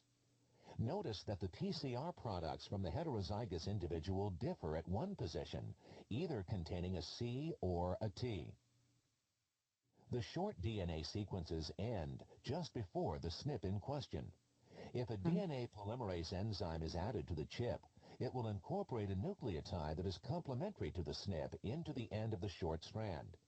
For this type of experiment, the nucleotides to be incorporated are first labeled with fluorescent colored tags. In this heterozygous sample, a G has been incorporated into one strand, while an A has been incorporated into the other. Whereas the heterozygous sample contains two colors, the two homozygous samples each contain just one color. Using this technique, researchers can tell what SNPs a person has. Ok, vean que en el microarreglo yo tengo puntitos. Cada puntito se refiere a una variante que yo quiero interrogar al paciente. Entonces yo pongo sondas. Aquí esas sondas están marcadas en celeste, ¿verdad? Entonces, si depende de qué es lo que tenga el paciente, se me va a hibridar en esa posición y se va a añadir un nucleótido de un color diferente. Por eso es que en el microarreglo se ven colores o rojo o verde, dependiendo de lo que se pegue. Si se pega solo rojo, ya yo sé que es homocigoto para este alelo. Si se pega solo verde, ya yo sé que es homocigoto para este alelo, pero si veo en la posición una mezcla de rojo y verde, sé que tiene ambos alelos que son heterocigota. Y esto que estoy haciendo para este puntito, para esta variante, lo puedo hacer hay microarreglos de 800.000 SNPs o de 1 millón de SNPs. Entonces yo interrogo 1 millón de variantes de todo el genoma. Si yo conozco previamente variantes que han sido evaluadas, por ejemplo, relacionadas con cáncer de próstata, y se han encontrado algunas, yo puedo utilizar ese mismo microarreglo para evaluar en otra población si se asocian esas mismas variantes a cáncer de próstata en otra población. Esa es una de las aplicaciones más importantes que tienen los microarreglos. ¿Cuál es la ventaja? Es muy barato porque yo tengo un microarreglo y los pacientes a esos microarreglos los uso uno por cada paciente y se hace rapidísimo. ¿Cuál es la desventaja? Que yo por cada fragmento, o sea, yo tengo que escoger cuáles variantes interrogo. Solo tengo chance de interrogar, digamos, 800.000 o 1 millón. En cambio, si hago un exoma, yo estoy secuenciando el 100% de los fragmentos que se expresan en el individuo de todos los genes. Entonces, si lo que yo ando buscando es mutaciones que causan un problema u otro, muchas veces en un paciente se escoge un exoma, porque yo voy a abarcar todos los genes con más seguridad. Pero si yo quiero hacer un análisis de asociación en una población, entonces muchas veces escoge un microarreglo, un microarray. Voy a dejar que termine esta presentación. And whether the person is homozygous or heterozygous. Although we've shown just one SNP, many SNPs can be analyzed on the same chip. The regions of DNA flanking many SNPs are copied by PCR and added to the chip, along with many other PCR products from the same individual. Each spot on the chip contains a different short sequence of DNA corresponding to a different SNP. In the example of SNP2, in which a different sequence of DNA is analyzed, individual 1 is homozygous for a particular polymorphism. This polymorphism is represented by green. Individuals 2 and 3 are homozygous for a different polymorphism represented by blue. Okay. Este es un libro de gramática en inglés. Ok, dejo de compartir. Yo sé que es un poquito abstracto, que es un poquito complejo. De hecho, no se preocupen mucho si digamos la parte del microarreglo no les quedó del todo claro, porque esta clase es de variantes. Lo que importa en esta clase en realidad es que queden claras los diferentes tipos de variante que hay y su relación que hay con enfermedades. Yo lo que quise es aprovechar que estamos viendo esto para que ustedes, porque de fijo han oído Sanger y Whole Genome Sequencing, en Whole Exome Sequencing y microarreglo y no saben por dónde anda la cosa.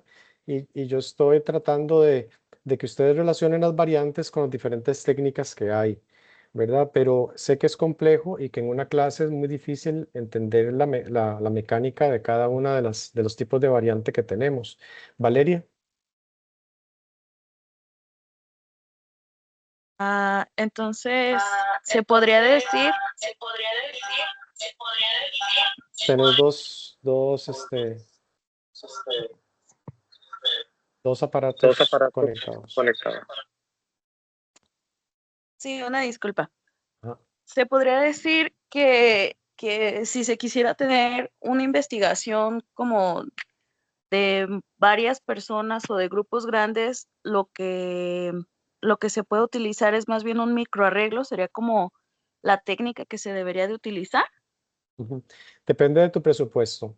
Si tenés plata para secuenciar, por ejemplo, es una enfermedad que tiene muchos genes, que tienen variantes que están en genes específicos. Si tenés el dinero para que se hagan exomas, secuenciación total del exoma, entonces es una técnica muy robusta, te va a agarrar todas las mutaciones y te va a generar una información enorme que luego con técnicas informáticas puedes encontrar realmente variantes desconocidas. Por un microarreglo vos no puedes encontrar una variante desconocida porque vos tenés que fabricar el chip con información previa, ¿verdad? En cambio, con una secuenciación de exoma sí podés encontrar variantes nuevas para una población.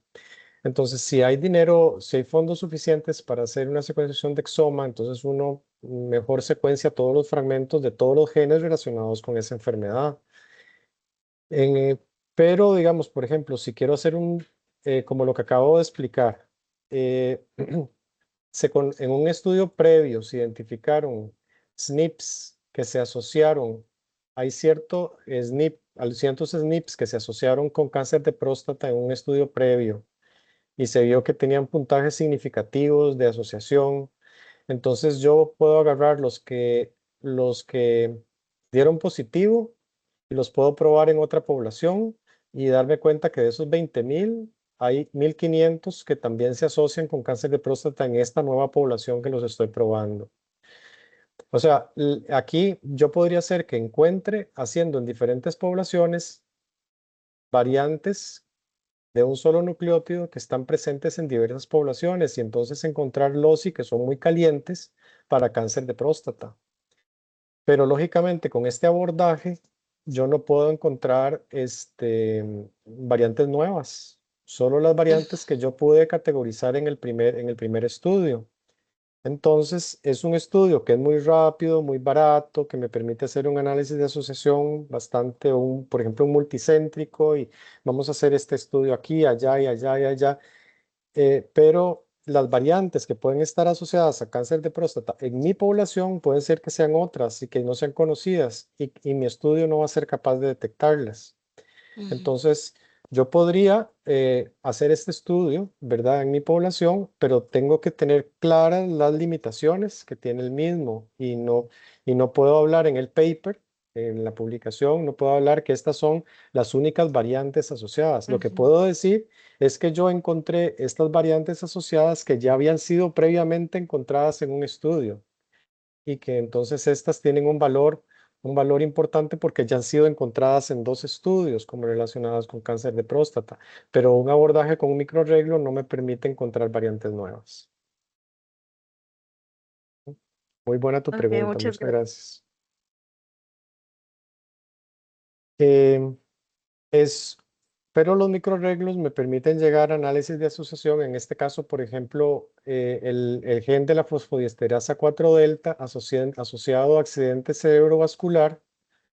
Veo que hay una asociación significativa de un SNP que está en esta posición del gen, ¿verdad? Y entonces ver que ese variante puede ser pronóstico de que la persona puede tener una propensión a un accidente cerebrovascular en esta población específica, ¿verdad? Entonces, digamos, si yo identifico estas variantes y las asocio con susceptibilidad a un fenotipo específico como un accidente cerebrovascular, esta información de variantes me puede ayudar a mí como pronóstico, ¿verdad? Como por ejemplo para decirle a una persona que pertenece a esa misma población, usted tiene una probabilidad aumentada de tener una enfermedad, un accidente cerebrovascular, entonces vamos a prevenirla, ¿verdad? Entonces, vamos a mantener su presión arterial baja, va a hacer ejercicio, va a tener esta dieta, ¿verdad? Entonces, digamos, los microarreglos muchas veces se usan para que si se encuentran asociaciones de una variante con una enfermedad dada, se utilizan para hacer recomendaciones profilácticas. Tania, que está presente y no sabía, adelante. Hola, hola, ¿me escuchan? Hola, sí. Hace rato estaba intentando y yo no podía hablar, pero muchas gracias. No, nada más quería aportar un poco a la conversación de los microarreglos, porque en el caso específico, cuando los utilizamos con esta investigación de discapacidad intelectual que hicimos, usábamos los microarreglos para ver regiones amplias, como decía Ale, del genoma que estuvieran homocigotas. Entonces, tenía consanguinidad en una familia, es decir, estaban emparentados, la teoría o la hipótesis, mejor dicho, era que iban a tener regiones muy grandes, todos esos miembros de esa familia, en homocigosis, ¿verdad? Porque eran justamente familiares. Entonces, si yo quería buscar una mutación nueva, y mi aporte va muy de la mano con que a veces las técnicas se combinan para poder hacer ágil el trabajo, ¿verdad? Entonces, como con microarreglos yo podía definir estas regiones amplias y luego con una secuenciación de exoma ir a ver más al detalle, ¿verdad? Los microarreglos es como decir ciertas palabras clave que uno ve, pero ya leer el libro completo es la secuenciación. Entonces así uno puede después ir a ese mar de información un poco más dirigido. Gracias, excelente tu aporte, Tania, gracias. El asunto es así, por ejemplo, si usted anda buscando por el árbol genealógico que tiene, usted anda buscando una mutación que es homocigota, entonces usted puede hacer un microarreglo para encontrar regiones en donde son homocigotas, regiones de un cromosoma donde todos los alelos son iguales en esa región, en los dos cromosomas. Y usted ya sabe que tiene que buscar la mutación en regiones en donde son homocigotas. Entonces usted puede hacer un microarreglo y luego hacer exoma para ver las variantes que están presentes en las regiones homocigotas que le había encontrado el microarreglo. Entonces, súper útil el aporte de Tania, ¿verdad? Para decir que, digamos, uno, conociendo lo que hace cada técnica, uno puede investigar para lograr un objetivo específico. Entonces, por ejemplo, uno puede encontrar factores genéticos como alelos relacionados a un accidente cerebral vascular, relacionarlos en un análisis, digamos, multivariado, podría utilizar, digamos, tomar en cuenta variables ambientales, ¿verdad? Fenotipos, y entonces hacer predicciones de qué individuos realmente tienen probabilidad en una población de desarrollar arteriosclerosis, infarto miocardio, accidente cerebrovascular, por ejemplo, Y entonces ahí es donde, digamos, utilizando estas técnicas, utilizando ya sea relacionando variantes específicas en las poblaciones con las enfermedades, uno puede entrando ya al mundo de lo que se llama medicina de precisión, que es, por ejemplo, conociendo variantes que están relacionadas en genes de cáncer, que si se utilizan ciertas terapias, van a ser más efectivas que otras. Entonces ya uno sabe, de acuerdo a las variantes que encuentra, cómo definir un tratamiento o sabe dar un pronóstico. De acuerdo a las variantes, sabe que puede pronosticar cuando se hacen relaciones entre esas variantes y el fenotipo de los pacientes. Y es ahí, digamos, de acuerdo a caracterizar las variantes que sean SNPs, copy number variants o amplificaciones en tándem o las variantes que yo tenga, si yo las puedo analizar con detalle, puedo utilizarlas en un diagnóstico y hacer prevención o puedo hacer farmacogenética, que eso es la última clase de este curso, entonces no me voy a adelantar, o podría inclusive planear un ensayo clínico para desarrollar una terapia génica o simplemente comprender mejor a un nivel fisiopatológico qué es lo que está pasando para buscar una nueva terapia. Entonces, el reconocimiento de las variantes y de cómo estas variantes se relacionan con los fenotipos me va a permitir entrar en un mundo completamente nuevo. Ya no es decir neuropatía periférica hereditaria. O sea, eso es como decir el problema está en África, ¿verdad? Pero a ver, ¿cuál es realmente el problema? Neuropatía periférica hereditaria axonal. Ah, bueno, eso está en el Congo. Cuando yo puedo caracterizar una variante, ya yo sé decir en cuál casa, de cuál ciudad, de cuál provincia del Congo tengo el problema. Y cuando lo tengo tan caracterizado, puedo relacionarlo con un fenotipo y entonces buscar todo esto, dar un buen diagnóstico, dar un buen pronóstico, buscar una buena terapia, buscar una terapia nueva. Y eso es lo que en conjunto se llama medicina de precisión. Em, les pongo este caso para ver qué les parece.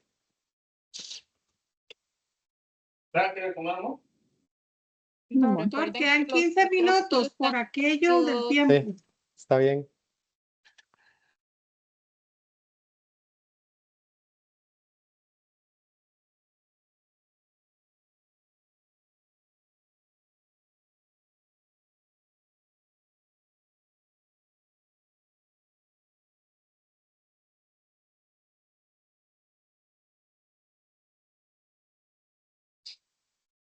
Ok, vamos a ver.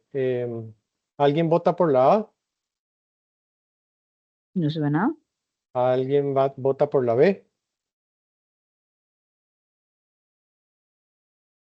No. Ah, ¿no se está viendo nada? No, sí. Sí, sí Ah, se bueno. ve. Bueno, gracias. ¿Alguien vota por la C? Yo no. Vos no ves nada. Uy, déjame ver. Pero sí lo ven, ¿verdad? Sí está la pregunta, Sí, caso 3. sí, Ok. sí. Sí, correcto. ¿Alguien vota por la D? Y no puede ser dos posibilidades. Bueno, como está Es que preguntando sería por lo más más costo costo efectivo. efectivo, digamos, es eficiente para lograrlo, sí lo puedes hacer de diferentes maneras. Ujú. Ajá, pero si estoy hablando de costo efectivo, entonces, ¿qué es lo que estaría yo pensando? Lo más barato que logra el objetivo. Sanger. Sangre, ¿no? Ajá, Ahí. sí, es sangre. Porque, digamos, el exoma también es efectivo, ¿verdad? Si el papá se hizo un exoma, el chiquito va a venir y se hace un exoma de perfecto. Pero el exoma le va a salir mucho más caro que Más hacerse caro. un Sanger. Y como ya yo tengo identificada la variante, entonces yo puedo mandar a hacer un exoma. Claro, necesito tener primers para esa secuencia y necesito poder hacer PCR y la reacción de secuenciación, ¿verdad? Pero teniendo eso, es más costo efectivo hacer un Sanger que hacer una secuenciación de exoma. pero lógicamente el exoma también me hubiera servido ahí. Un cariotipo no, porque me encuentro, lo que hace es buscar cosas grandes en los cromosomas, ¿verdad? Eso es demasiado macro. El microarreglo solo me sirve para interrogar variantes específicas que yo tengo previamente caracterizadas, como enfaticé antes. Entonces, si digamos, no me va a agarrar todo lo que yo quiera buscar en ese fragmento. Y las proteínas, pues, Digamos que el microarreglo podría ser aplicable solamente en caso de que, por ejemplo, el hijo ya supiera que tiene eso. ajá, solo que ve, vas a sea, que interrogar yo está bien, pero vas a interrogar 1.000.000 de SNPs por conocer solo un SNP, ¿verdad? Entonces, es mucho más costo efectivo hacer en sangre. En un microarreglo uno no puede hacer una sonda con un solo SNP. O Sí, se desperdician sí, es campitos demasiado, o no sé. demasiado laborioso y costoso. Digamos, es una técnica relativamente barata en comparación con otras, pero para hacer, digamos, conocer nada más una variante, digamos que es muy engorroso y costoso. Okay. Ujú. Y el microarreglo además la debería tener presente, esa variante específica. Y a ver, yo tenía otra pregunta por aquí para ver si... Ah, ok. Les voy a contar una historia breve y ya con eso, trabajando con una neuropatía periférica hereditaria, que encontramos esta enzima, que es una enzima que participa en la reparación de ADN, encontramos que se asocia a una neuropatía periférica hereditaria de tipo axonal. Y entonces, este es el esquema del gen, tiene estos dominios, tiene un dominio que es fosfatasa, un dominio que es quinasa, ¿verdad? Otros dominios. Estos son los principales, una fosfatasa y una quinasa. Y aquí están cómo cambian las proteínas cuando están las diferentes variantes presentes. Pero resulta que, interesantemente, bueno, las mutaciones que ocurren en una zona de la proteína, que nosotros, la proteína, ahora les cuento por qué la comparamos a un avión. Las mutaciones que ocurren en esta zona, que es en el dominio de la quinasa, causan neuropatía periférica y ataxia.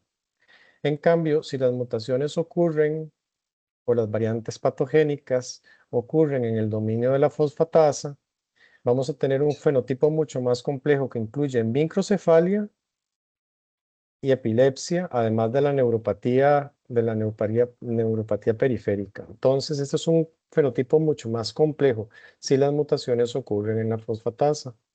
Entonces, nosotros, em, o les podría yo hacer aquí una pregunta.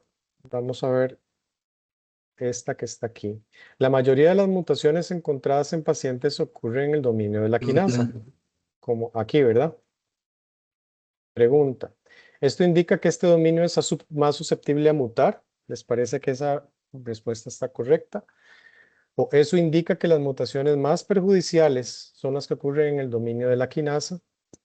Es la B. La C. En el consejo genético se deberá indicar que tienen mejor pronóstico quienes tengan una mutación en el dominio de la fosfatasa. Todas las anteriores son verdaderas o ninguna de las afirmaciones se puede hacer a partir de lo observado. ¿Cuál les parece que es la correcta?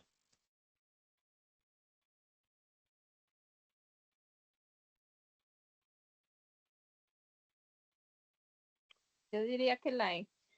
Yo también. Gracias. ¿Alguien opina diferente? ¿Alguien opina que es otra de las alternativas? Sí. Vamos a ir viendo la primera dice, esto indica que el dominio es más susceptible a mutar. ¿Ustedes creen que haya un dominio o una parte del ADN que sea más susceptible a mutar que otra?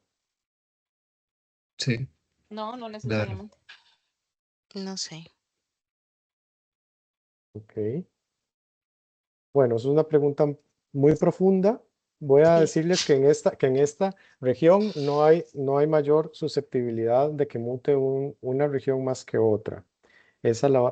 No, y en principio la mayoría de las regiones están igualmente expuestas a mutar y el proceso de mutación es un proceso estocástico y no se puede dirigir exactamente se ocupan técnicas de dirección de mutagénesis dirigida para lograr mutar una región específica, digamos como CRISPR-Cas9, ¿verdad? Ujú. Para yo hacer una mutación muy específica. De lo contrario, las mutaciones van a ocurrir al azar. Aquí la pregunta, la A, no se cumpliría. La B. Eso indica que las mutaciones más perjudiciales son las que ocurren en el dominio de la quinasa. ¿Les parece que el fenotipo es más perjudicial si ocurre mutación en la quinasa que en la fosfatasa? ¿No? No, antes dije lo contrario, ¿verdad? Sí. Aquí la microcefalia y la epilepsia que son en la fosfatasa, en el dominio de la fosfatasa. C. En el consejo genético, bueno, se llama asesoría genética ahora, se deberá indicar que tienen mejor pronóstico quienes tengan una mutación en el dominio de la fosfatasa. ¿Tienen mejor pronóstico los que tienen una mutación acá? No, pero No, al es revés. parecido a las No. otras, exacto. Exacto. Más bien esa pregunta no sé por qué la puse, es lo mismo que la anterior. Eh, ahora, entonces sí, la correcta era la E. Pero Ujú. ahora ve una cosa. En un paper que se habían caracterizado mutaciones en esta enzima, lo que decía era que que las mutaciones eran más, digamos, los pacientes que tenían esta enfermedad estaban mutados más frecuentemente en la quinasa, entonces que este era el dominio más peligroso o digamos que era el que era más importante o el más relacionado Susceptible. con la enfermedad, pero resulta que nosotros quisimos opinar lo opuesto en el paper, basados en el siguiente análisis. En la Segunda Guerra Mundial,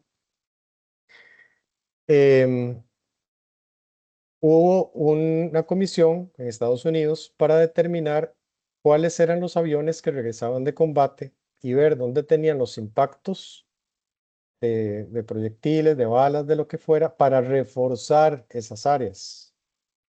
Entonces vieron que aquí había que reforzar, aquí había que reforzar, aquí había que reforzar, no aquí. Ujú. Pero llegó un general, Walt, que dijo, no señores, lo están analizando mal. ¿Por qué? ¿Qué se les ocurre a ustedes que estaban analizando mal el problema? Los puntos donde no había daño es los aviones que no regresan. Exacto. Ujú. Si había un impacto en esta parte del avión o en los motores o en estas partes del avión, el daño era tan grande Que ni siquiera que el regresaban. avión no regresaba. Entonces, que él decía, no, tenemos que reforzar más bien lo que no vemos que tenga impacto, ¿verdad? Nosotros lo que hicimos aquí, ahora sí se puede entender la idea del avión. Las variantes encontradas en el dominio de la fosfatasa son poquitas porque el fenotipo es muy serio, es muy grave. Entonces muchas veces posiblemente se está provocando que los embriones y fetos No se mueran nazcan. en en esa etapa y no lleguen a nacer. En cambio, nosotros estamos viendo acá, no porque sea un dominio que le tenemos que poner más atención porque es susceptible, digamos, a causar estas enfermedades, sino que en realidad es que esos son los que logran sobrevivir. Y en el paper nosotros argumentamos que es que a nivel de quinasas hay cierta redundancia, que hay otras quinasas que pueden hacer el papel, digamos, hasta cierto punto de la participación en reparación, el dominio de la quinasa, lo podemos tener. En cambio, el de las fosfatasas es mucho más restringida la posibilidad de hacer una acción de fosfatasa específicamente en el ADN después de un daño. Esto, Perdón, digamos, sí. don Leal, Ujú. disculpe una pregunta. Con respecto a esto de la quinasa, yo puedo hacer la asociación con respecto a una de las diapositivas anteriores donde usted puso un montón de colores, unos rojos, y no sé, había una cantidad de SNPs muy Ajá. alta, altísima. Ajá. Entonces, yo supongo que la cantidad tan alta de SNPs que hay ahí, en realidad me habla de que la mayor parte de esos SNPs no tienen relevancia clínica. Ajá. La pregunta de don Entonces, Marco me sirve muchísimo por lo siguiente. Bueno, todas estas tienen relevancia clínica, ¿verdad? Estos causan neuropatía periférica y ataxia y estos causan además microcefalia y ataques epilépticos. Pero su pregunta me es de mucha utilidad porque yo podría crear un microarreglo con esta variante y esta y esta y esta y esta e interrogar con un microarreglo todas estas variantes simultáneamente, ¿verdad? Porque yo podría hacer un puntito del microarreglo para cada una de ellas y hacer un microarreglo y conocerlas a todas simultáneamente. ¿Cuál sería el problema del análisis, de ese análisis con un microarreglo si yo tomo en cuenta todas estas variantes que están aquí que son patogénicas? ¿Cuál sería el problema de hacer ese abordaje y no hacer un exoma, por ejemplo? Que no estoy viendo las variantes que no conozco. Sí, Adriana, correcto. Nada más me va a responder sobre las variantes que están ahí presentes y no voy a conocer las variantes que no están presentes ahí porque no las voy a incluir en el microarreglo. Excelente, Adri. No sé si quedó claro ese concepto. ¿Puede explicarlo de nuevo, por Claro, con favor? mucho gusto. Yo, digamos, hago este estudio. Digamos, yo agarro todos los artículos científicos que relacionan esta proteína PNKP. Agarro todos los estudios y veo todas las mutaciones que se conocen. O me meto a lo MIM, ¿verdad? Y ahí busco todas las variantes que han sido reportadas o a GenomeAd, a diferentes páginas que hay. Y yo agarro todas las variantes conocidas. Y entonces digo, mira, en esta posición, esta variante que queda en tal nucleótido puede tener una A o una C. Entonces voy a hacer un punto en el microarreglo que haga esa pregunta. ¿Es A o C lo que tiene mi paciente? Luego hago otro puntito que evalúe esto. Luego otro puntito que evalúe esto. Luego otro puntito que evalúe esto. Todas las variantes que han sido encontradas en ese gen las puedo representar en un puntito en microarreglo. Entonces yo agarro a todos los pacientes que tienen este fenotipo, les hago un microarreglo y divido su ADN contra este microarreglo y veo las señales luminosas que se despliegan de ahí en un lector de chips y interrogo todos simultáneamente todas las variantes que han sido encontradas relacionadas con este fenotipo. Entonces el microarreglo ahí me podría servir, pero tiene un defecto el abordaje. Y es que puede haber variantes nuevas que yo no estoy incluyendo en el microarreglo para ser interrogadas. Si yo tengo el dinero, prefiero hacer una secuenciación del exoma de todos esos genes, porque entonces voy a tener toda la información presente en la población que estoy analizando. Ok, ya entendí. Gracias. Con mucho gusto. Nada más para terminar, porque me quedan 3 minutos, nada más decirles que también existe la posibilidad de hacer una secuenciación de genoma completo, ¿verdad? Que es el Whole Genome Sequencing, que también necesito partir el ADN. Disculpe que me van a cerrar el edificio, entonces si no contesto me lo cierro. Un momentito. Básicamente los resultados de Reuters, los indicadores, el principal. Ya no van a mandar la policía.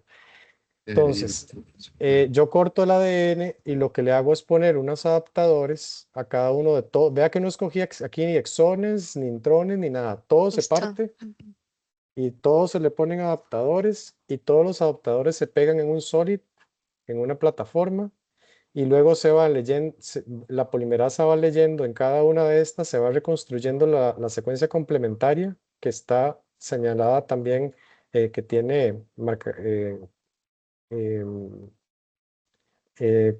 color. Y entonces en cada uno de estos puntitos se va viendo qué es lo que se va añadiendo. Entonces imagínense, ya aquí dimos un salto de sangre a secuenciar todo el genoma, ¿verdad? Imagínense la dimensión del salto que hemos dado, ¿verdad? Pero ya eso es cuando es el whole genome sequencing, que lógicamente es una técnica que dura mucho más tiempo y es mucho más costosa que hacer un whole exome sequencing, que es mucho más caro que hacer también un microarreglo y que lógicamente es muchísimo más caro que hacer una secuenciación de sangre. Bueno, yo creo que estamos con lo que teníamos que ver el día de hoy. Discúlpenme por haberles embutido tanta información en tan poco tiempo. Yo creo que las diferentes clases que vienen en adelante, además de profundizar en casos específicos que van a ser muy interesantes, les va a permitir entender mucho mejor los conceptos. Entonces, si no quedó algo claro, no se preocupen, eh, pero van a ver que conforme avancen las clases, sí se les van a ir clarificando mucho las ideas. Les agradezco muchísimo su atención y entonces quedaríamos para la próxima clase el próximo miércoles a las 6 de la tarde. Muchas gracias. Sí, muchas gracias, Alejandro. Y Muchas gracias a gracias. todos por estar acá. Nos vamos a retirar ya. Nada más 2 recordatorios, que toda la semana se les va a enviar el link de la reunión de cada semana. Entonces, para que estén pendientes de eso y que llenen el formulario de asistencia, es muy importante para el final de cada sesión. Con eso terminamos. No sé si Paula quiere agregar algo más. No, no, ¿No? muchas gracias por la participación. Muchísimas gracias. Y que tengan buenas noches. Buenas Gracias. noches. Buenas noches, gracias. Buenas Ah, noches.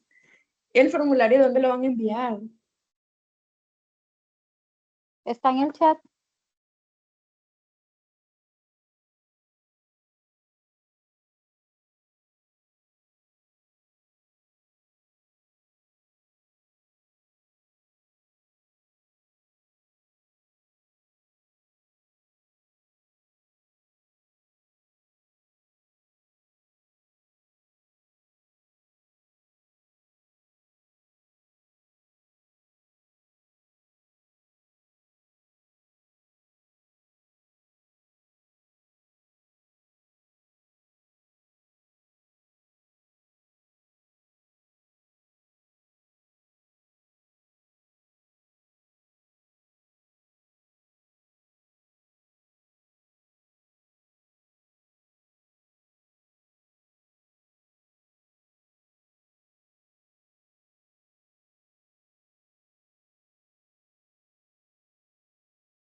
Muchas gracias.